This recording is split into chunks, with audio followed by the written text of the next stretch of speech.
Hello, Steve Novig, Commissioner, Amanda Fritz, Commissioner, Charlie Hales, Mayor, Dan Saltzman, Commissioner, and Nick Fish, Commissioner, President of the Council. I want to thank you so much for bringing forward Measure 737 regarding accommodation of pedestrians and bicyclists in and around work zones. As you do recall, the Portland police brutality victim who suffered left eye blindness and whose left eye was ground across the ground by Officer Clunt and Officer Cioetta was a dear close friend of mine whom I helped on many occasions over the years. And one of the problems we had with that left eye blindness is that it occurred on a person who was 6'3" of stature.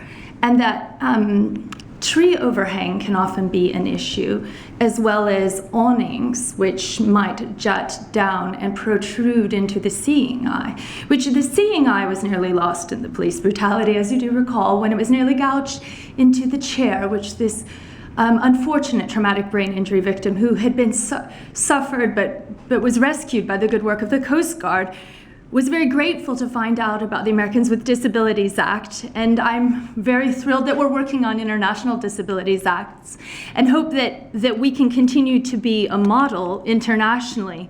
Unfortunately, not much money or vision gets across the Rocky Mountains, and so we're not quite where we need to be. We know that. We know that these disabled people are suffering, blind people are suffering.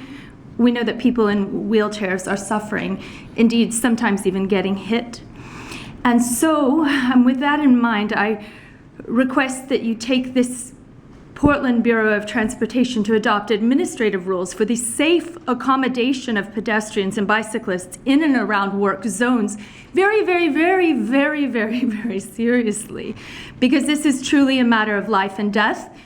And while you cannot curtail the police brutality against disabled persons, clearly you could curtail the egregious abuse of the Americans with Disabilities Act in this Cascadia region, which is hanging on by a thread to the United States of America, or the so-called United States of America.